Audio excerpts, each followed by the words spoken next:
Welcome to the Age Inappropriately show, where we know that perfection is a stupid myth and fitting in is not the goal.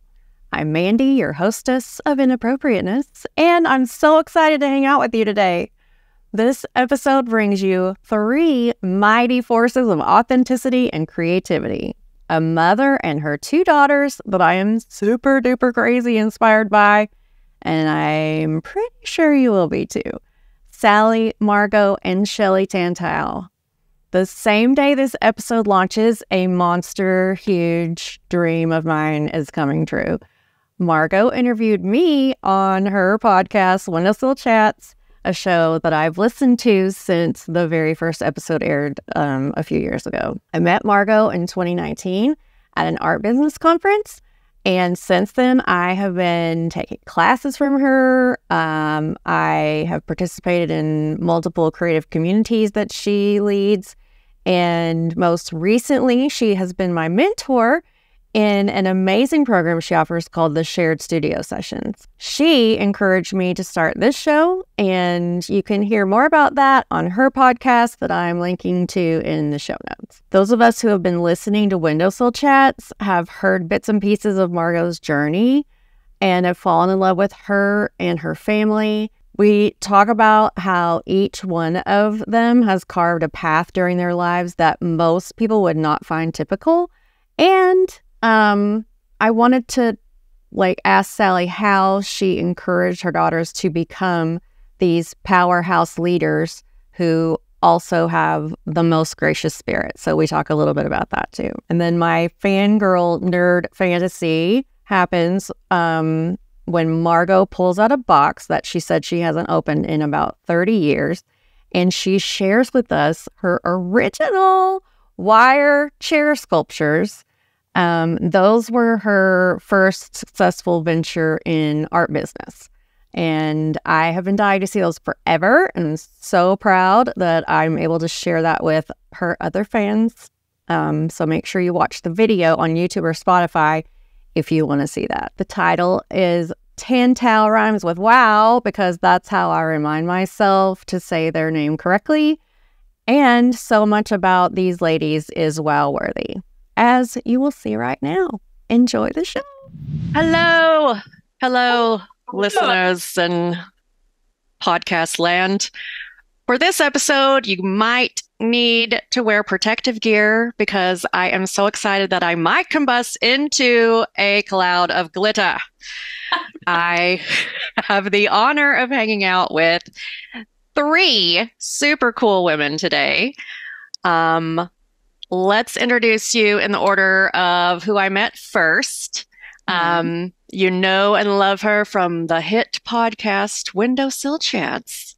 It is the lovely, talented, and inspirational Margo Tantau. Oh my goodness, thank you so much. So happy to be here.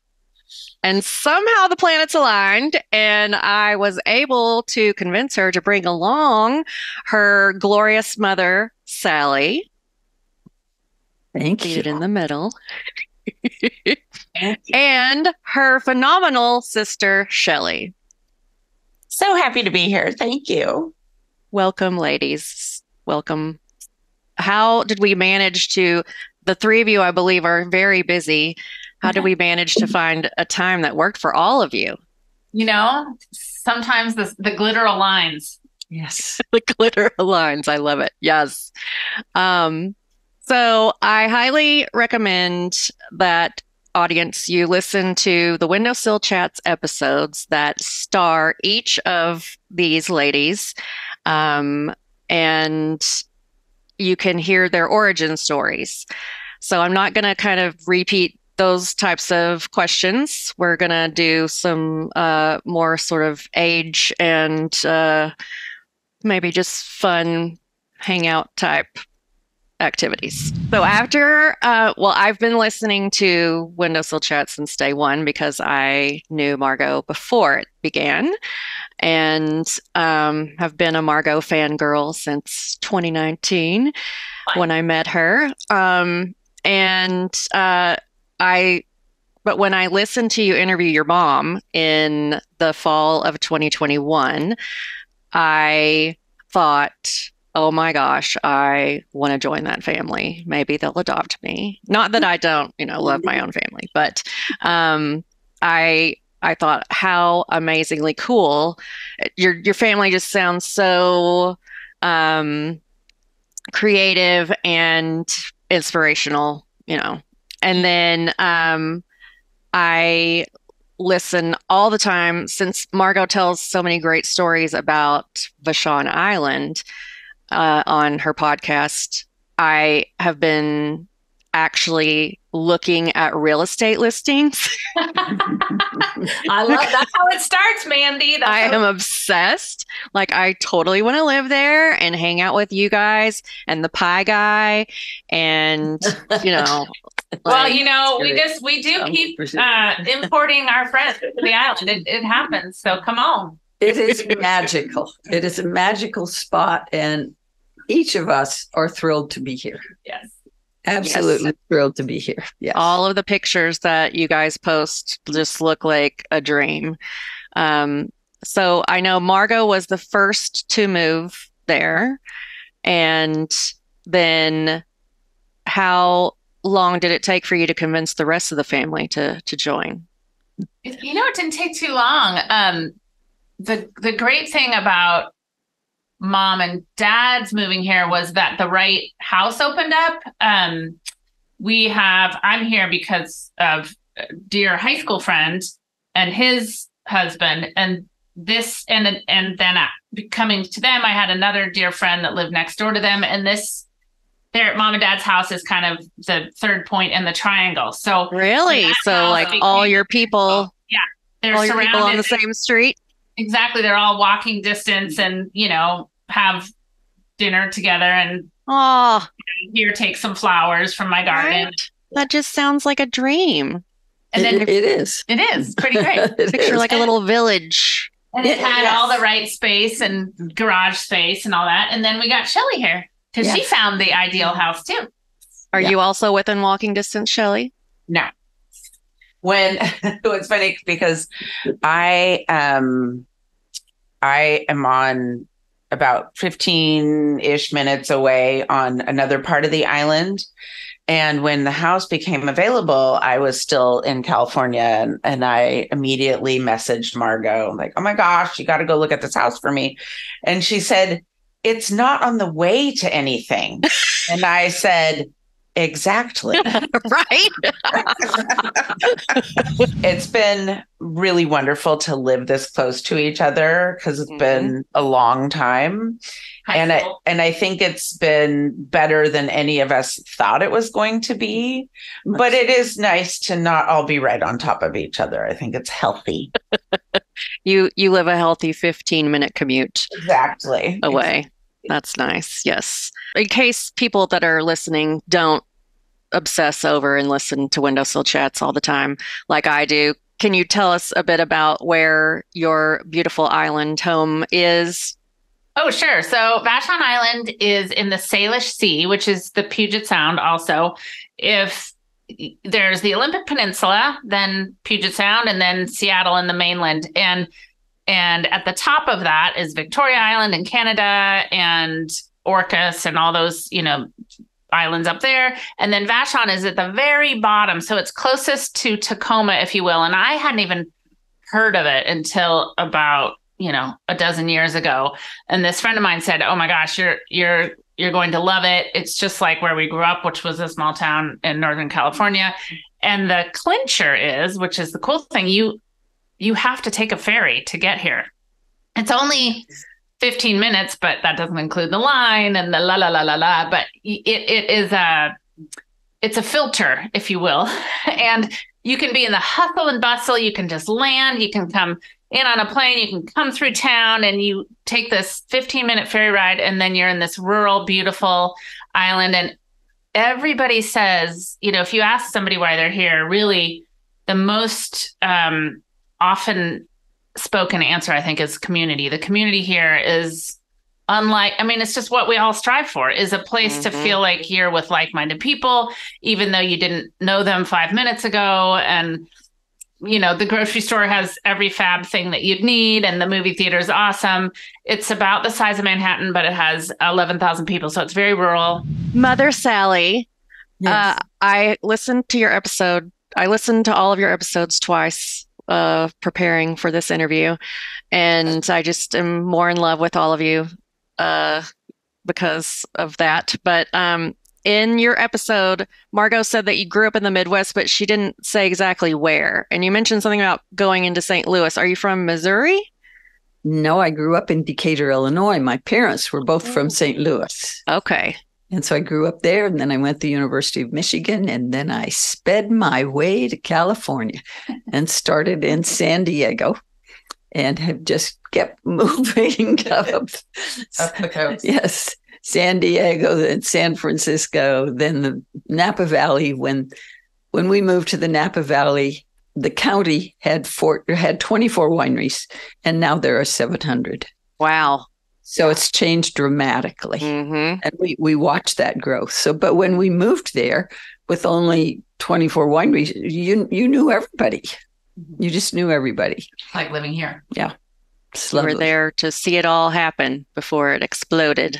Yes, That's what it sounded like in your interview. Yes. And then they left. Yeah. You got your teacher's degree and you were a kindergarten teacher. Why did you move to San Diego? Yes, that's where I got. Oh, because my brother had done his interning there. And it just sounded like a really neat place and things that appealed to me, and water and beach, and which I certainly didn't have in the middle of Illinois. Right. So and he had just gotten married the year before. So he and his wife were in LA, and we were just a little ways below. Did your parents freak out when you said you wanted to move to California? No, not at all. They were great about it all the time. And my mother loved California. I think she could have moved in a moment's time. Well, she was excited to have a new place to visit. Yes. And she just loved it. She was they were wonderful parents. I was very lucky. Very, very lucky. Did you live by yourself when you first moved there? No. I had met a girl at a luncheon just before graduating, and we were at Michigan State, and she was Michigan State. She was Michigan State. I was Michigan. And somebody said, "Oh, you should talk to that girl down the table there." And so I went over to talk to her, and she was driving out, and she said, "Do you want to ride?" And I said, "You bet. Thank you very much." They're still best friends. Yeah. So, like Thelma and Louise, you hit the road. Hit the road, but she also brought one other person, so the three of us encountered driving west, and it's been great ever since. Yes, I have similar stories. The day after I graduated college, I got in my car and drove to Las Vegas to become a bartender. My mom cried, though, in the kitchen, washing dishes the whole day before I left. She was not as excited as your mom. My mom cried the day we all got in the car, because here I was going off with two strangers that spent the night. We all enjoyed each other, but she didn't know them any better than I knew them. So it was a great beginning to the West Coast, and I dearly love the West Coast. And did many of your friends that you grew up with move far away like that, or were you sort of unique in that? No, only one of us stayed in Decatur. There's a lot for Decatur. Well, and we are spread from an island, or from a little island just north of Boston to here.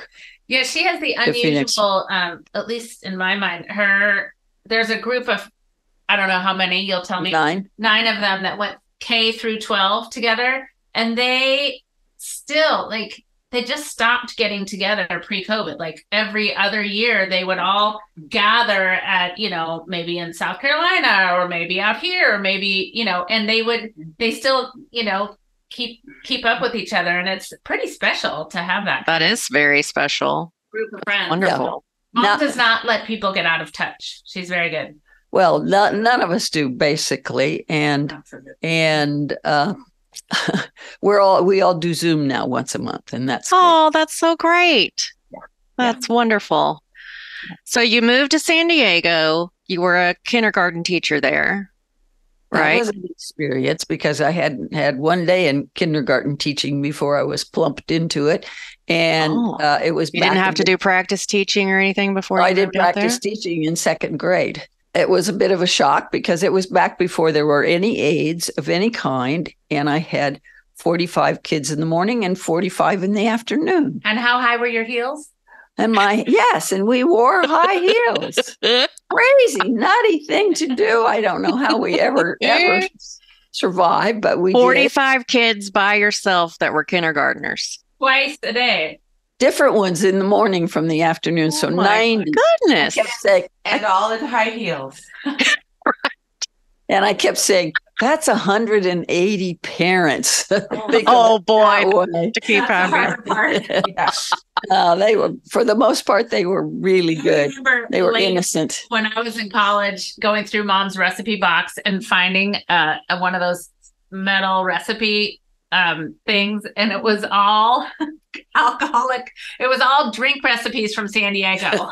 Very necessary. Yeah, you needed a good cocktail after wrangling 90 kindergartners. I did some substitute teaching between jobs one time, and they assigned me to kindergarten one day, and I had been, doing more like junior high before that, and they were babies. They needed help buttoning their, jacket. And I was like, whoa, I don't have children. And I was like, oh my goodness, this is it's not school really. It's, it was less, they're sitting at their desk and I'm doing a lesson. It was. Yeah. You spend the first week teaching them how to sit on a rug and where the toilet is. Those are vital, important things, and how to stand in line. And they were so innocent back then. I'm not sure if all 4 or 5-year-olds are that innocent now. But now, when you've got a span of kindergartners from 4 to 5, you realize how much growth there is in 1 year, because the kids that were born, for instance, in November California cut off that. We're a year older than those born. I was always the oldest because I was born in November. Huge difference. And I really realized it. And I was determined to have my children all born in November, December, and I didn't do that. But and I was still the youngest in my class. How'd that work? I want to hear the love story of you and Papa Tantau, please. Oh, it's a good one. Buckle up. Really do. You won't have time for anything else. Oh, no. It's a good one. It's a fantastic story. How did you meet and create these lovely daughters? I went to a party of my friends the night before I happened to be leaving, and that man was... The night before you happened to be leaving with your 2 strange girls to California, correct? Yes. Okay. Yes. And... you met him in Illinois. No. So there was a party, and this gentleman, Mr. Crocker, no relation to Crocker Bank, which is to come later, but Mr. Crocker was at the party learning that little Sally Simon was going to be driving to California and said, why in the world haven't you asked me which banker you should be in touch with? And so he sat down and wrote a letter to Bill's father, because of course there weren't cell phones and all that lovely way of communicating. And he wrote a letter to Bill's father, and because they had met at conventions. So I no sooner arrived in San Francisco and where I was going to be, and I got a letter from Bill's father asking me if I would join them for dinner. Because she went to San Diego and then San Francisco. So she was back home for a party before she went to San Francisco, just for those who might be confused. Unless they care. And so anyway, yes, of course I wanted to go. And it was showboat and a great dinner beforehand, and found out that this stranger boy... their son was going to be home on leave, yeah? He was going to be home on leave, they thought. And so anyway, we all went out to dinner together. So, and well, wait, you're skipping. Like she has, there's a couple of good lines, which one of them is. So I opened the door and there was Bill and his parents on our first time, right? right. You met the whole family. Yes. Right off the bat. And of course, they fell in love with you and said, please marry our son. The thing that really attracted Bill to me was that I had my only car was an MG, and his first car was an MG. What year? His was a 54, mine was a 52. Awesome. And so that was one thing. And then living in San Diego, I was fascinated by the Navy planes, especially when I worked one summer at the Hotel Del Coronado. Oh, I've been there. Yeah, that was fun. And I would go to the end of the Navy runway, North Island, and just stand there. I mean, if a plane would have missed, they would never have known I was anywhere near because I was right at the chain link fence and they were just barely above it. Was it like Top Gun? Could you see them playing beach volleyball? No, but they could probably see us doing that when they kept whizzing by our house on the beach. San Diego when the ensigns got younger. Yes. Yeah. So Dad was a pilot, but we've left that part out. Dad was Army flight instructor. So Dad was a pilot, so they had in common cars and planes. So that was a good start. So we met on October 4th and with his parents, went out to dinner and then went to Showboat and then to the play. He saved Friday night just in case, I guess, that he enjoyed me. And off we went on Friday night and had a good time. And I finally looked at him and said, you have to go away if you're picking me up at 7:00 because, of course, in those days, we put our hair up in weird curlers. And I had to do that, of course, before I went back down to where his parents were. And we did that and then spent the day with him and his parents' home and met his grandmother and his sister and her husband and brother. And then went to the airport and he asked if he could come at Christmas. And I said, I don't know what I'm doing at Christmas. Decatur. Yes, to Decatur. I don't know if I'm going to be in Decatur, so I don't know. So anyway, off he went, and my birthday came along, and end of October, 2 dozen roses appeared. He's a player. And the next weekend, I got a phone call, and I was the only one at home. And he said he had somebody want me to meet. And meanwhile, many phone calls. Many letters. And where was he stationed? In Alabama. Okay. Was he in training then or? He was flying. He was a flight instructor. Oh, and he was an instructor then. Okay. Yes. So he said he had somebody he wanted me to talk to. I thought it would be the wives of one of his friends. It was my mother. He had called up, invited himself to my parents' house, unbeknownst to me. I spent the next 2 days in bed. This guy's serious, and I can't even pronounce his last name. So the next time we met, I did go home for Christmas, and he did come, and he asked me to marry him, and I told him I was drunk. Asked me the next day, and he did. Next time we saw each other was when I went down at spring vacation, and I stayed very properly with his two best friends who were married and had their homes, and I stayed there. And then I got Had you said yes by then? Yes, I got said yes the next day. I got ring there. Yes, I said the next day. And so the next time we met each other was the week of our wedding, and we'd seen each other 21 days. Oh my goodness. They met each other October 4th, engaged December 25th, saw each other spring break, tried to figure out how to say each other's names, married, saw each other again and got married July 8th. Oh my goodness. And then did you move to Alabama? Years have you been married? 62 years ago. My parents have been married 62 years as well. I love that. Good. Yes. Yes. So you got married in 61. Where are they, Mandi? They live in Arkansas. Yeah, we got married in 61 also. Yeah. Arkansas. Yes. Oh my goodness. That's such a great story. I love it. And so you got married and then you got to go with him and you didn't have to have the long distance, right? That's right. That's right. Yes. And how long were you married before you had Margo? A year and 13 months. Okay. Like, yeah. Mm-hmm. So tell us about baby Margo. Well, so she was born in a military hospital in Kansas. So $7 baby. Yep. $7 baby. Yep. Delivered by a pediatrician. I was glad he came along because I thought the nurse was going to, and she was having a little frantic attack. And I kept telling her she was all right. I'm sure she'd seen it many times.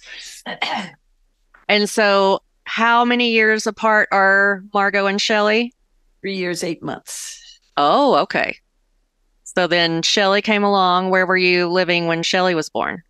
We were in Highland Park, Illinois, just north of Chicago. And Bill was flying. And TWA. Yes. And when did he move from military to commercial? He went into banking first because that's what his dad did and that's what he thought he was supposed to do. But he was not meant to sit behind a desk until Macintosh computers came along. And how did Margo and Shelley get along when they were little kids? They really got along very well. And when they didn't, I learned a trick from a friend of mine, and I put him in the hall, for which there were no windows to see out of, and they had to face each other until on little tiny kids. One end and the other end, and we had to just look at each other until they could communicate and apologize and be friends again. And oh my goodness, that's awesome! I've never heard of that technique before. Story. They I don't think like doing that a lot, so they didn't argue a lot. They had avoided their moments, as all kids do, yes. But the neat thing is being here with them both because they are closer than they've ever been in their lives, and as parents, there's no greater thrill. Oh, that's great. I think one of the beneficial things to us being almost 4 years apart is we never went to the same school at the same time. Mm-hmm. So we weren't competing for friendships. Yes. And we fought over clothes and, who's sitting in which space and who's listening to which music. But in all, there's never been a big competition between us. And I know that we talked about this a little bit on the episode where Margo interviewed me, but Margo was very creative and we were like the artist and the scholar, mm-hmm. but never was I made to think that I wasn't creative and never was Margo made to think that she wasn't smart. So it was we didn't compete in that way either. It's like, mm-hmm. I draw stick figures. She draws like an accomplished artist at the age of 8.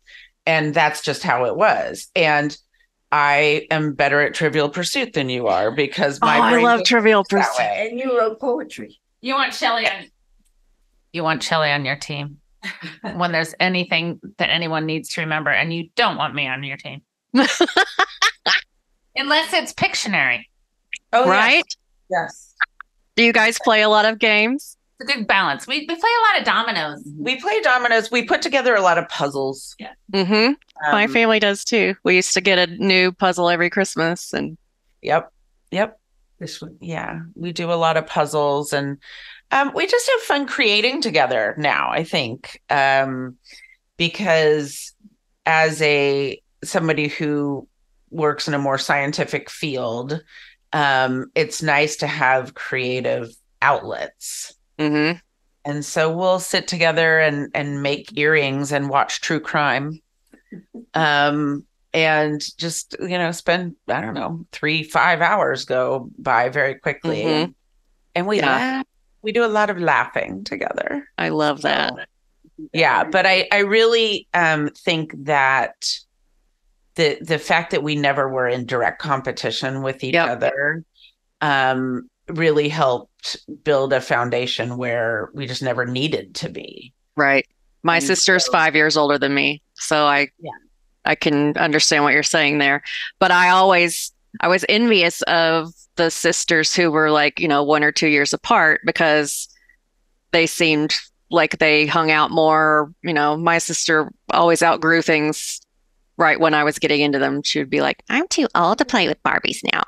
Like sometimes I felt like we were a little bit too much apart, but I can identify with what you're saying there about not competing, which that does help a lot. We have always cheered the differences, as I'm sure that your parents have, and we have applauded their differences, which are fabulous. And while they each have a lot of similarities in many ways, they have some beautifully strong differences, and we applaud that. Always have. Tell us about the adventures of Margo and Shelley's childhood. Yes. Well, Dad was a pilot, which was very convenient. Right. It made traveling super affordable. Mm-hmm. We also had a bright orange VW camper pop top wagon year thing, Yes, Shelley mentioned that in her episode, and I want to know if you have a picture of it. I would love to see a picture of that. Went places in that. We had the great good fortune of having a cabin in the mountains that was my grandparents, and we spent a lot of time every summer there. We went to Decatur, Illinois every summer and we're very close with our cousins. See your grandparents? Yep, and our cousins lived there, and we went to camp in the summer. But really, I'd say that the icing on the cake was being able to travel affordably before there were frequent flyer miles and all that. Right. So, we'd have to go standby, and we wouldn't always make it, but it wasn't the Greyhound bus station it is today. Yeah. So we did have some good adventures, but we had a lot of fun at home too. We lived in a small town, and it was a good place to be. So we always had a good time. We did, and good friends. That's good. Important. Was your dad gone a lot because he was a pilot? 2 weeks a month, which is when you knew like when to sneak out of the house and stuff like that. That's when you planned your shenanigans when Dad was out of town. We didn't get into, well, I didn't get into too much trouble. Shelley's another story, but no, Dad was gone a couple of weeks a month because he flew. That was his job, and so Mom. But in chunks, so he was home for 2 weeks and gone for 2 weeks. Kind of, pretty much, depended on the. When he first started, he was doing little puddle jumping hops across from Chicago to the east, Dayton, Ohio, and little that sort of not short distances, as opposed to later on when he was flying internationally and would be gone for much longer time. Yeah. Mm. Yeah. But you guys did a lot of traveling. So you had your camper van. Would you go on long trips on that, or just around California? We drove the longest to Colorado. That was a good one. Up the coast, and then across Dynasty National Monument, all the things you do. Did you guys go to a lot of national parks, or? Yeah, we did. Kind of outdoorsy vacations. Lots of outdoorsiness, lots of hiking, lots of let's climb this. Yes. Mm-hmm. Yeah, lots of skiing. We're a skiing family. Oh, really? Snow skiing? Yeah. That's cool. Well, we only have one cousin, and he was the manager at Keystone. And nice. So we went there because he was there, and you guys had all the hookups, airfare. Because of that, my brother and his wife bought the first condo there that was ever sold. Oh, wow. All right. So listeners, if you haven't heard the backstories, let me just do a little. The reason I decided that I would really love to interview the three of you, the name of my podcast is Age Inappropriately Show. So I like to talk about things that are unique, and you just seem, all three of you, like very unique and women who are brave, who have done things that are not typical of their peers. And it started with Mother Tantau, who was an interior designer in the 60s when there weren't very many people doing that job at all. And, it sounds like you had the gumption to just leave home right after you graduated college, which I can identify with. And Margo has stories of similar, she has done a lot of things that were very exciting and unique. Shelley has been, you called yourself an activist or a natural born activist or something like that. You staged a sit-in in the 7th grade. Much to my mother's chagrin. Yes. I must say that we both had a shop together. I started the shop with Margo and ended it with Shelley. Oh, I didn't know Shelley was involved in the shop too. Very much so. Margo went away and left me in a panic of how I was going to do all the things she was capable of, and I didn't know. And Margo, how could Shelley you? Came along, and it was the greatest experience because we all got to know each other in a whole different way. Yes. And I mean, I can say I got to know them differently, but I think that they got to know me differently too. And that was, and that was in St. Helena, and we were this lovely little beautiful town in Napa Valley. So, is there anything that you can attribute this spirit of independence and guts to? Is that just running your family, or your parents had to figure it out? My parents, they arrived in Decatur because Dad just graduated from from all of his internship and residency, and went to Decatur on the spur of a moment. He was all ready to have his practice. In fact, had the papers the invitations all printed to a celebration in St. Louis, and he got this opportunity to be the only urologist in the middle of Illinois, and off he went. So they did that. But they did not come from means by any means. He went to college. He put himself through college. He was sent to college with a wicker suitcase and $10. And my grandmother had to leave. Yeah, my grandmother had to leave school in 8th grade to feed her family. So I think part of the chutzpah comes from maybe a little, we have to figure it out, and we will. And that probably, those stories at least, were things we always loved to hear, And we were always encouraged, my brother and I, to venture forth and do things, and did so. And one of my big things with the girls was that you can do anything you decide you want to do. Mm-hmm. And that's okay with us. That's what you should be doing. And I think that's one of the most important things, is that despite, growing up and meeting each other in what was, the early 60s in a very, there was the beginning of a lot of tumultuous times here. They were fairly traditional in their marriage and family life, but and also Margo and I were always taught that we could do whatever we wanted. Mm-hmm. We were never taught that you needed to be a part of a couple to be complete. We were just given that permission slip to live our lives the way that it was best for us. And so, what a gift to be given from people who really were raised quite traditionally and were raising us fairly traditionally, to have that distinct departure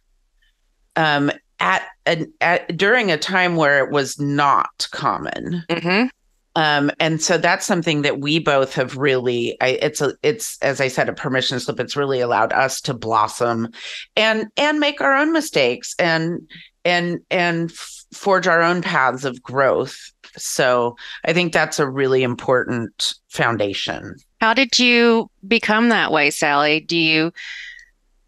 Was it just the way that you felt naturally to encourage them to be individuals? It sounds like you were quite an individual yourself when you were younger. Or did you see other people raising their children in a way and think, I'm not going to do that? Well, I think we all, as parents, look at other parents and their children and make decisions if I don't really think that's the way I want to go or want my kids to go, so on and so forth with that. But my move in going to San Diego was gutsy back in 1958. And that gave me that feeling to pass on to them, to go and do and see and enjoy this amazing world. And yet at the same time, to look out the window when there's a gorgeous sunrise or sunset and appreciate the gifts we are given. I got a picture of a praying mantis yesterday, and my response was, what a lovely gift. Thank you for sending that. Because that picture is one of the gifts we are given daily, but so many people never see it. There's so many kids that are raised in unfortunate areas of the biggest cities that don't know what a cow really looks like or how it acts. And we were trying to get them to be able to experience everything we could possibly do. Yeah, I think another thing that was very important was education was very important, but exposure was a very important component of education. So getting us out to travel, and again, it sounds fancy to go to Colorado to a skiing vacation every year, but it was the cheapest vacation we could go on because the flight was free and the staying was free and the skiing was free. It would be the water park. Exactly. And we had the great privilege of being able to fly to Europe for $14. Wow. And I might add, it wasn't so bad that it was before mileage plans and there were no upgrades. So the empty seats were almost always in first class. Oh, that's terrible. And so, but getting us out and exposed to the world was as important in education as going to school and learning the things. Absolutely. So that was really cool too. Yeah, and as I say, I'm just such a promoter of the things that are given to us for free, like sunsets and a gorgeous flower, and to pick it up and look at it and think, how can this be this always next year? Why doesn't it come up with something that joined it from next plant over and those sort of things? And we talked about those things a lot. There was a huge dictionary and would sit at the dinner table and you'd say if there was a word that you stumbled on or you said, what does that mean? You were always sent down to the big dictionary to look it up. Right, okay. Right then. And either you learned not to ask because you didn't want to go to the big dictionary or it was like, well, all right, that's cool. And those kind of, we always sat down to the table. You taught them how to find the information for themselves. Yeah. Yes. And then we played dictionary game where we just have the dictionary and then open it up and pick a word on a page. And then we would, talk about it. They'd say the word and we would try to guess what it meant, oftentimes because it wasn't a familiar one.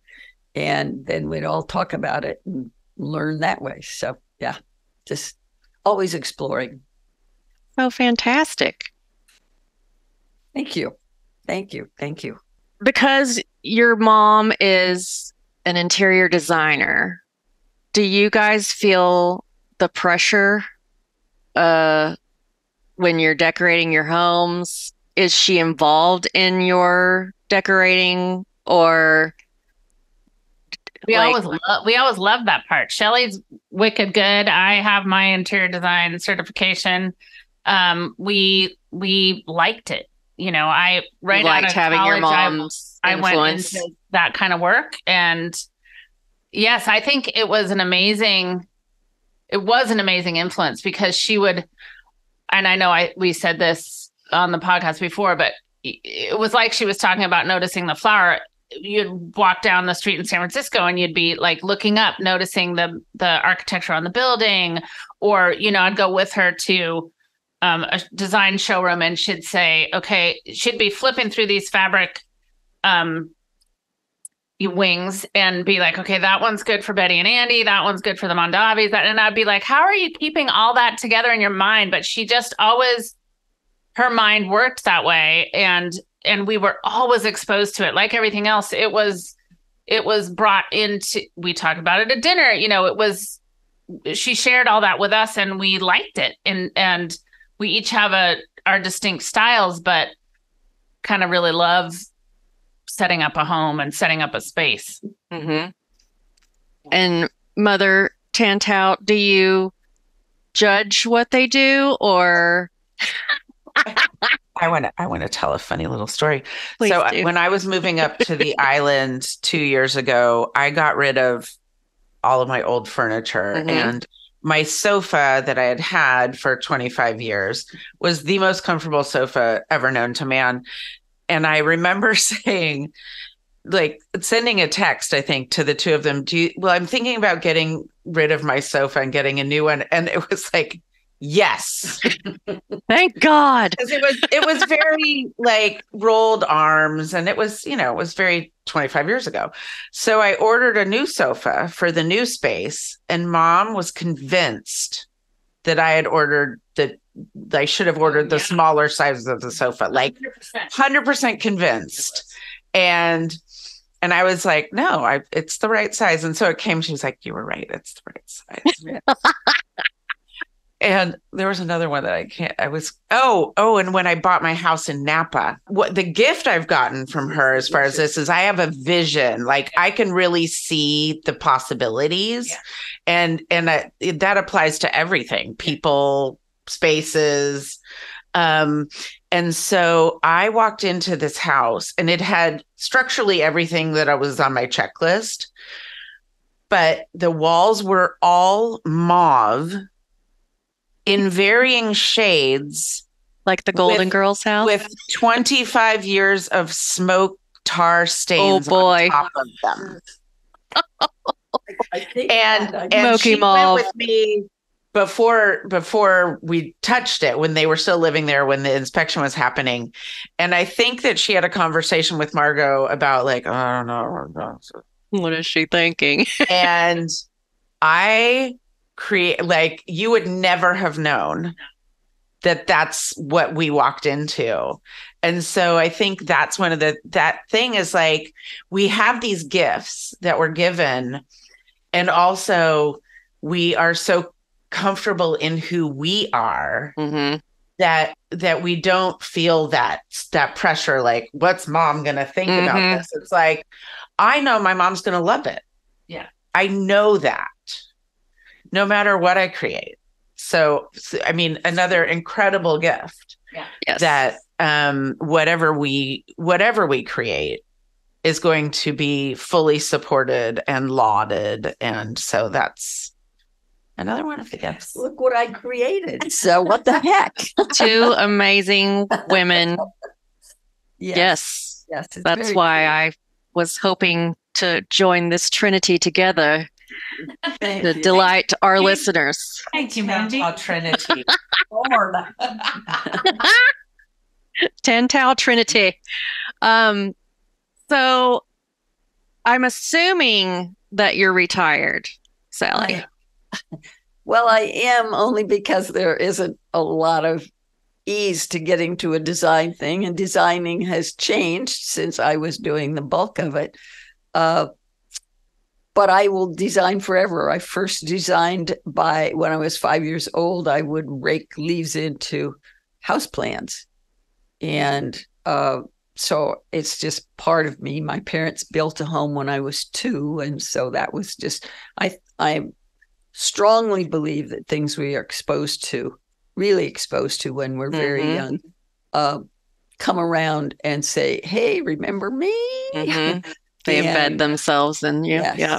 And I had the great good fortune when Bill was sent to Fort Riley, Kansas, to decide to go back to school. I was pregnant with Margo. I didn't know anybody at all.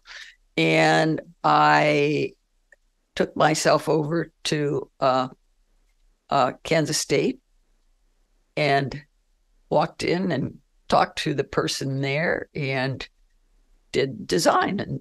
And that's how my design started, really. And it was getting... Did you sew or...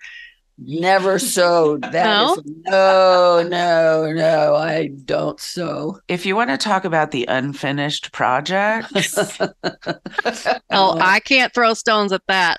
My house is full of them.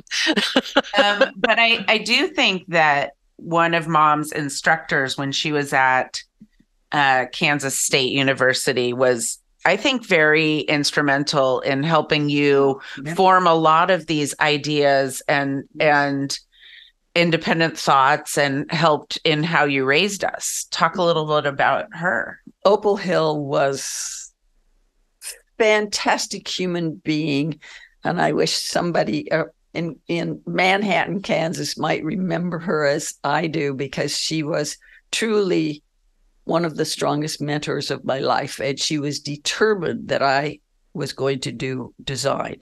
And she literally would come to San Francisco and take me down to the design center that existed at that point, not what it became, and introduce me and take me in to people. And she didn't know those people, but she had pizzazz and comfort and confidence.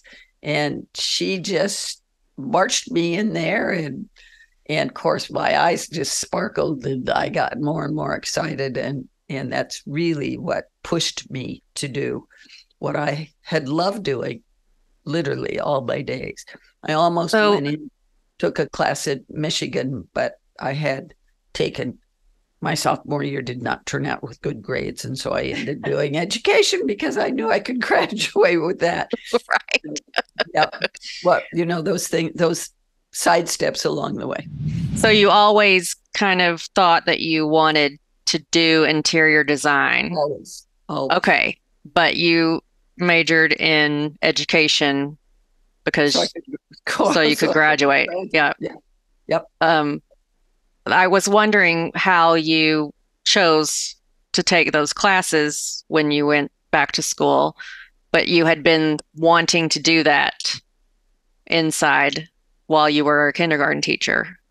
Yes, always. Were you like the architecture of it, or I love all of it. You like shopping? Greatest. I love going to the design center. It was very, very different than it is in today's world, because there's all these other places where people can get lovely fabrics. Are there any places that we could visit today that still have your designs in them, or have they been redecorated? Or well, I'm sure they've all been redecorated. The First Presbyterian Church, which is a New England style church in St. Helena, I did massive work on. Stained glass windows. Some of that, yes, lot. Well, the whole thing is basically still as I designed it, and I'm sure. I mean, I hope everybody's house isn't how I did it back that many years ago. What about Freemark Abbey, the furniture in the office? Well, yes, but that is gone because when Bill married, and he took that with him. But I had a wonderful experience of working for the head of Freemark Abbey Winery, and to do his office. And I had a vision of some panels of grapes and things on it. I mean, after all, it's the grape business. Why put flowers in your office? Why not, have what you're promoting all the time? Was my feeling anyway. And so I saw some furniture that I really liked in a magazine ad or article. Yeah. And Bill, I went to New York with Bill and I sourced it. And while the man was off copying something for me, I wrote down where in England it was made. And I called the man and asked him if he would design it. Titmarsh and Goodwin. God bless you. Yes, indeed. Yes. So you designed the stained glass windows that are still in that church today. Oh, yes, but I moved all sorts of things around. Margo. Why is Margo pointing at herself? Did you design the windows? Wow. Yes, I did. You designed one of them. You didn't do the designed great the big ones. one. Yes. Yes, because she was. How old were you when you did that? I don't know, college. At least you went with you. I mean, she said draw this, and so I did. So it was her idea. But I do that a lot with her because she would be able to. You like it. I mean, seriously, in college, she'd be like, "We need a rug with a great border for whoever it was." So I did that. So there was always, again, back to that belief that you could. So yeah, the windows and the lighting and all is mom's in that church, and the paint on the outside is beautiful. Yes, and changed it and painted the whole outside, and it revived it. Margo, you have been making hats and jewelry. Do you have any samples to share with us today on the video? I do. Yay! I've got a couple rings on. Shelley's got a ring on. I've got a bunch of bracelets on. Oh, yes. Up to the screen. Turquoise. Always. And I am wearing some beaded lovely earrings that Margo crafted. Sorry. So cool. Western weight felt. Imagine chartreuse. Imagine with liners that I got at the fancy and like a beautiful feather on the side. Little hand. You have it on back. Oh no, you don't. Hand painted feather and ribbons, and it's just all hand stitched and hand formed. Like it doesn't start looking like this. It's not like the ones like what's that Gigi Pip, that are so popular, but those are just stamped out. These are hand formed. What kind of did you say? Felted wool? It's beaver and wool felt. Most hats are made of. All old hats were made of beaver felt. Those are gorgeous. And these are a mix of beaver and wool felt, and a rabbit. So it makes them. Heard you say so many times on the podcast that you have been dying to learn how to do this. I've always wanted to. I've always been drawn to hats. Always. And I found this great class during the COVID. This lovely Lena Stein in Ireland, and she only teaches it. You took the class remotely, or did you go to Ireland? Oh, that would have been nice. Remote. Wow. Yeah, just a long weekend. Yeah. So I one of the favorite gifts that somebody gave this Christmas was a hat making. He wanted a hat. My friend's husband wanted a hat, but she gave him she said, can he make it with you? So that's going to happen, which is fun. Oh, that's fun. And just a long weekend. And now you're able to make those amazing hats. How many have you made so far? Just 2, but I have a lot more. I have a couple in the works right now, but completed 2 just because I didn't have my studio space for a chunk of time there. So now that it's back, the hat making, accessories it costs some money though because you need some things to make them with. You need forms and steamers and things like that. So I've been slowly collecting that, and expect more. That's why I'm amazed that you were able to take a class remotely to learn how to do it. Yeah, I was just like, well, let's just make this work, and I did. I just set up an ironing board in my kitchen and got a little lazy Susan and one hat form that worked, and I've just been expanding from there. So that's cool. Are you going to make any fancy like church lady kind of hats? Probably not. Not really your style. No, and it has been, but I just think there's so much more to that, other types of materials and other forms and things like that, that I'm just going to stay a little more basic. Well, they're really, really beautiful. Thanks, Mandi. When Margo gets excited about or determines that she's going to make something and she knows what it is, she dives into it. She gets very excited about it. We all get excited about it. Yes. But we just watched this when she was making wire sculpture. She had somebody call and ask her to make a Santa Claus. And I was making things in the kitchen. And she sat down at the table, of which I could see completely. It was a pretty open plan. And she started with the boots for the Santa. And he grew. In wire? In wire. And he was, I wish I had a this big around. And he grew and he grew and he was about that tall. And she looked at me and said, "Where is your can of old buttons?" And she whipped down and got those, and those became his belt. And they also went into his bag, didn't they? And that Santa stood there. I mean, he didn't fall over. He just stood there. It was just start at the feet. So amazing. But do you have any of your wire chairs, Margo? Yeah, I do. I have I ran over to the studio this morning and they're so delicate. Yeah, with Mom. You know what? I'm sorry you didn't tell You're me. a good model, Shelley. Yeah, like, but they were like, these are so old, Mandi. But like, there's a little armchair. This is reminiscent of the sofa that I had for 20 years. The rolled arm sofa. Yeah. That's amazing. Yeah, there we go. The Gap asked me to do some wire displays for them one year, so that was an example. Like the Gap. Yeah, the Gap. The Gap. So that was an example of what that looks like. Yes, you do. Just the Gap. Oh, it has a leaf in the back. Oh, that's so fancy, and it's got great little things dangling. Oh, that's great. Oh, those there's a wire bud. There's a wire bud. Neighbor. Is that one of the ones that you made yourself, or is that one that was made by the manufacturer? I made for him. This is one of the prototypes. One of the prototypes. We are looking at history here, people.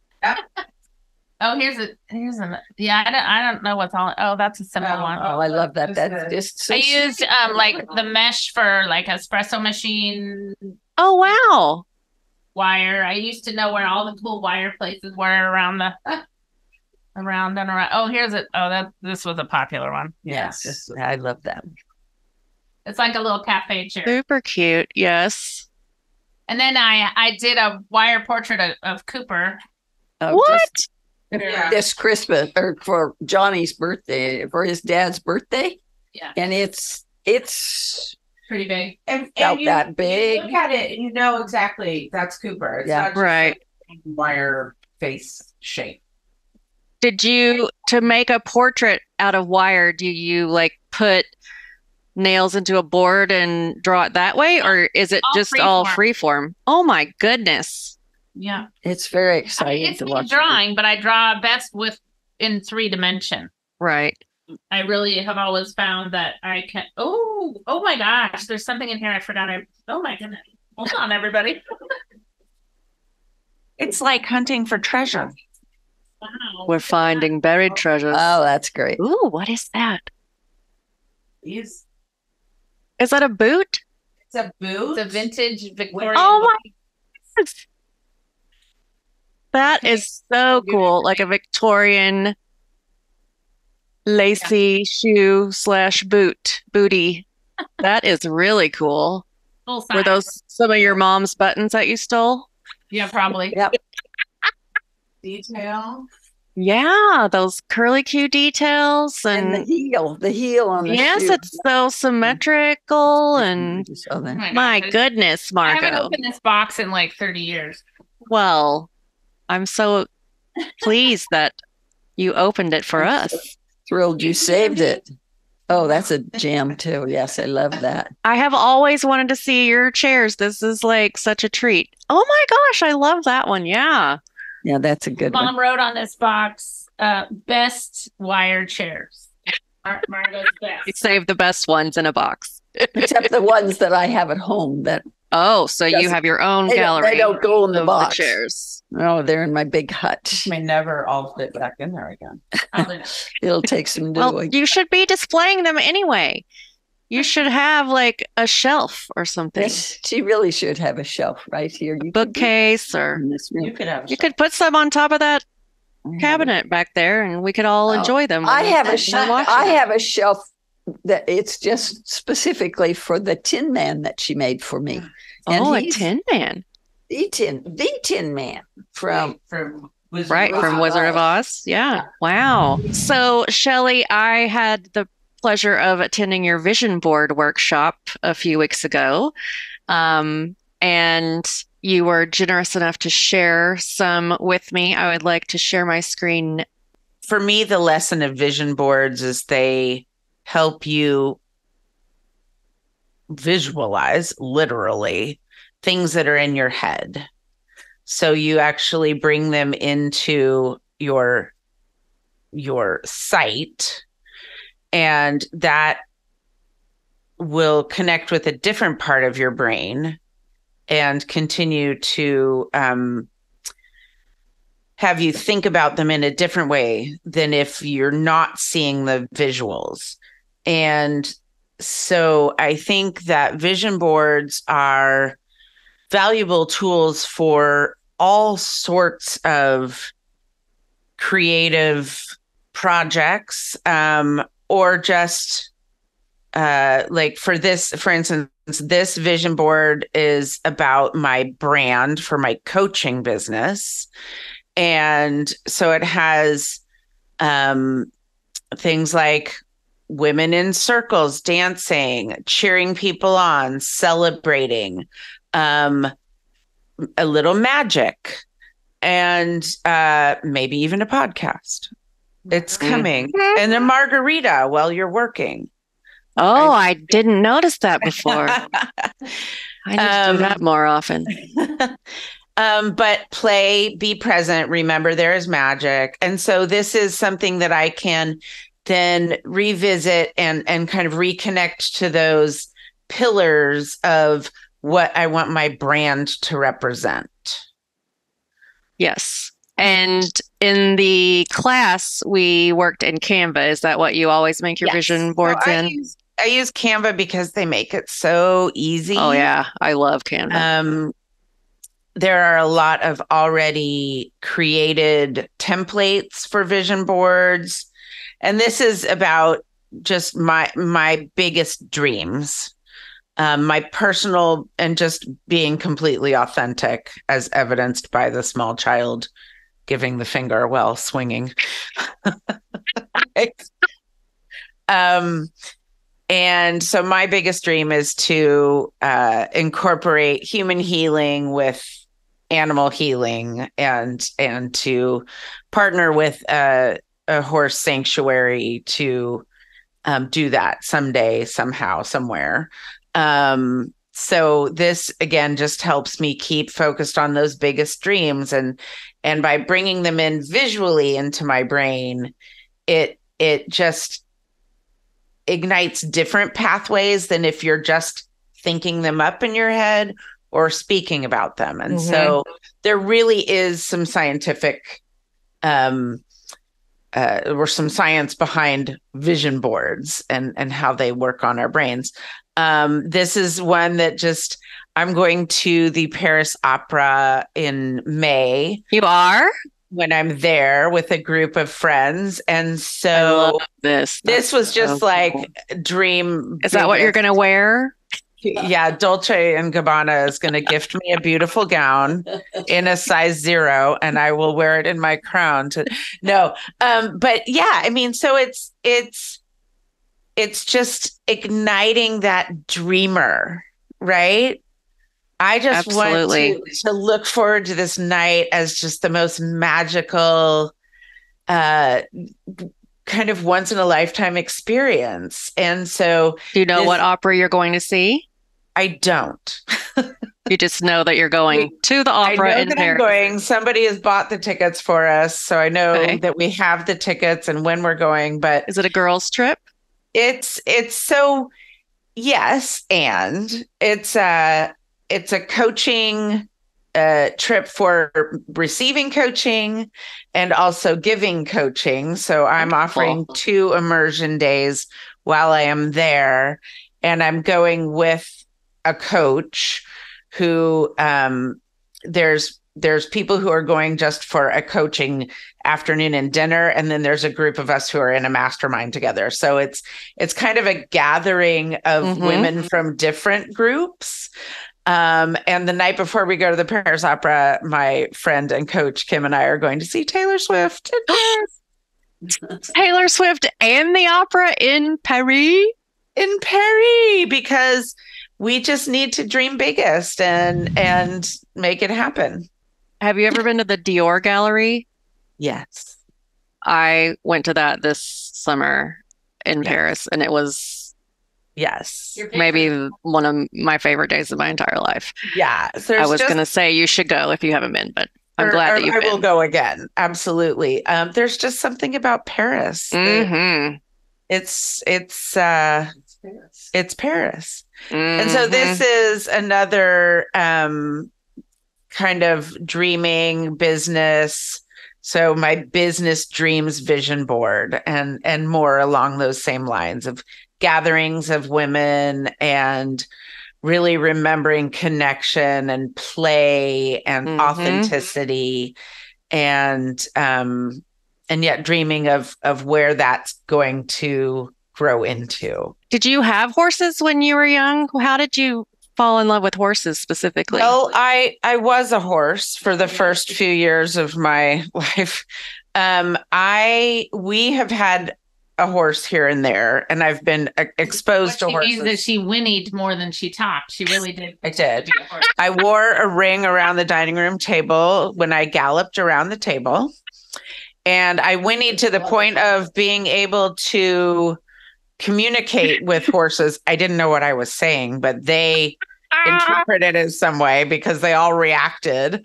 But I went to horse camp, and I just was one of those little girls who was obsessed with horses from birth, and have had the great privilege of being able to support some really fantastic horse sanctuaries and horse rescue organizations. So that's, I believe that horses are really sentient creatures. You cannot fool a horse.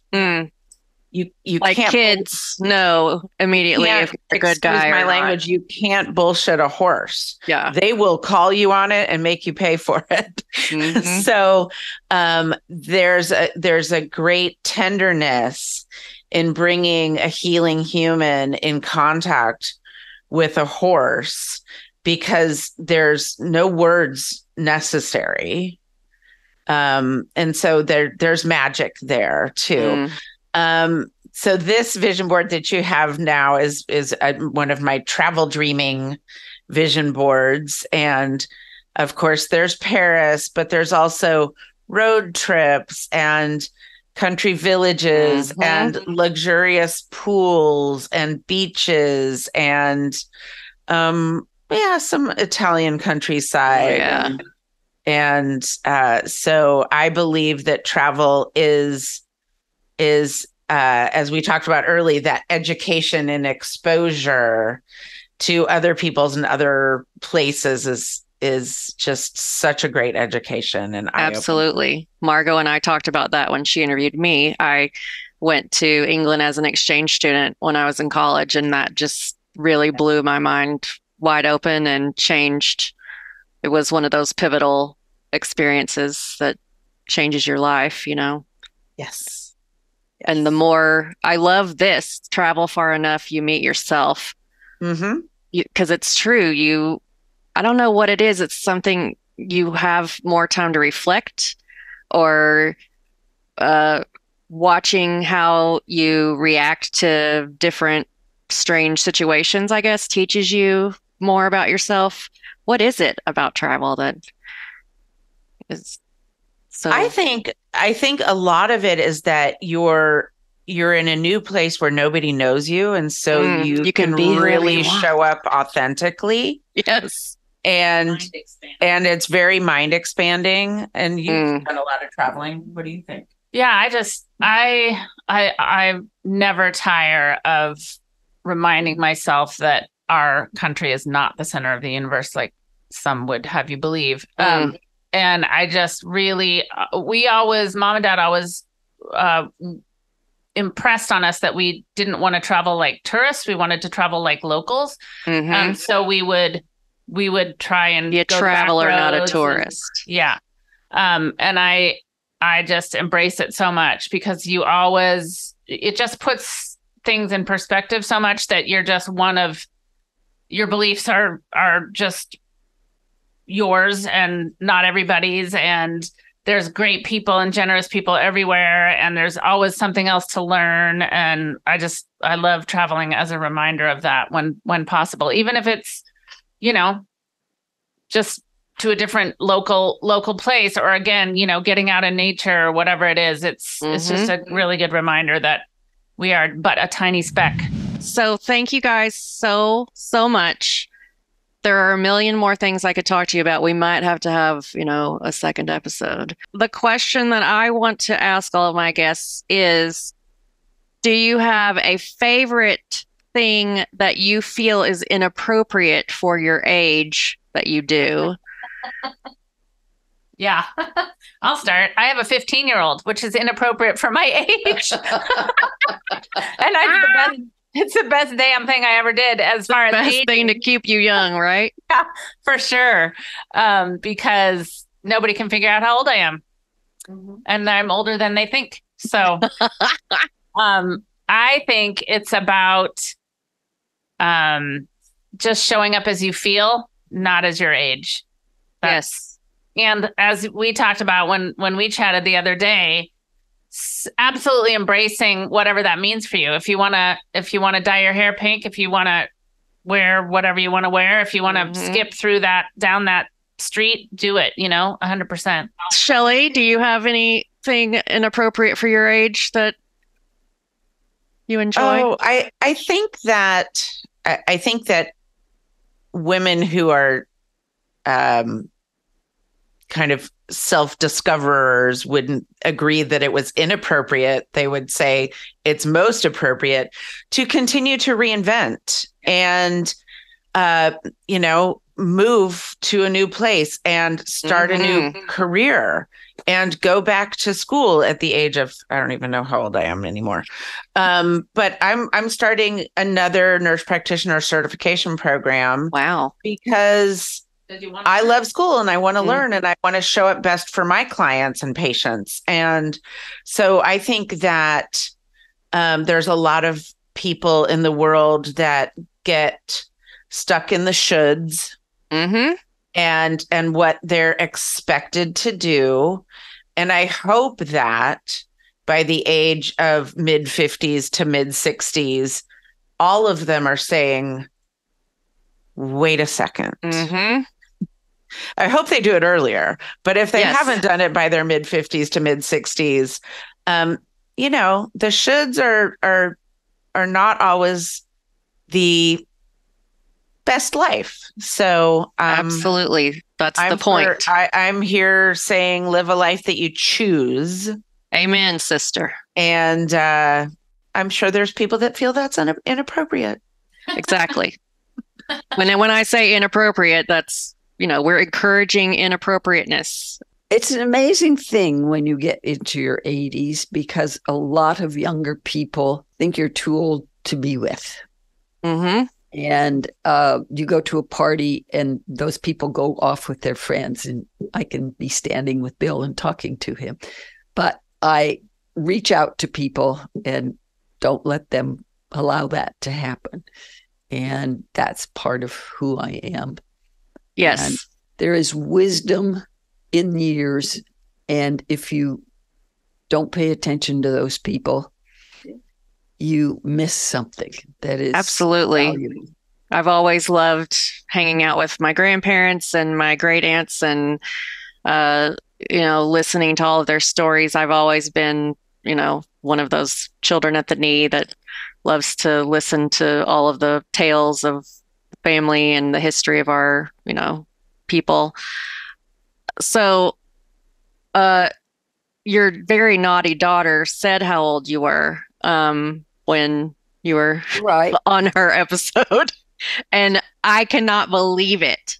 Like, Thank you. how do you stay so young? You look fantastic. Like, I would never believe that you're in your 80s at all. I think we 87. all have to say thank you to good genetics. Okay. Because Mom never stops moving. She never stops really moving. take care of herself. but nobody's ever thought that we were the age we were either. Right. So genetics and just Botox, baby. That's right, sister. I And- love the Botox. and just again refusing to believe that age means something. Mm-hmm. How do you That's do it? right. I have you around me to help me be there. And Cooper is really the She does reason like we make 170 crunches every morning, and she always has. 170 crunches every morning? Yes, think I but could part of do those the are counting many in a week. backwards. I want people to know that part of those are counting backwards from 100 by 3, and then another set is counting backwards by 7, and then when I get to 0, I turn around and So her brain is do saying the So you're multiplication. doing math and crunches at the same time. some things So- I didn't inherit. Oh my Lord. The more I learn about you, the more you are my hero. Physical and mental gymnastics at Yes. the same time. That's right. All right. I know you guys have to go. Thank you so much. Love you, Thank you so much, Thank Mandy. you, Mandy. This was really fun. I am moving I to your listened- neighborhood. Thank Please you. do. Hey, what? Come on over. All right. Absolutely. I'll be there as soon as I can get there because I have Awesome. learned more about my daughters today as I did when Margo interviewed Shelley and vice versa. yes, I love those episodes. This week. The And Swissies. I learned so Swissies. much about them. So I'm very grateful for these things. Thank you so much, Mandy. Oh my goodness. No, thank you. Really. All right, ladies. Happy New gift. Year. Thanks, Happy Dr. New Happy Year. New So Year. much. Here's to good health. And And you as peace. well. Peace in our world. Oh, Please please. Yes. take yes, care please. of this Bye. Bye. hatred. Don't care what they think about me. I'm gonna age inappropriately.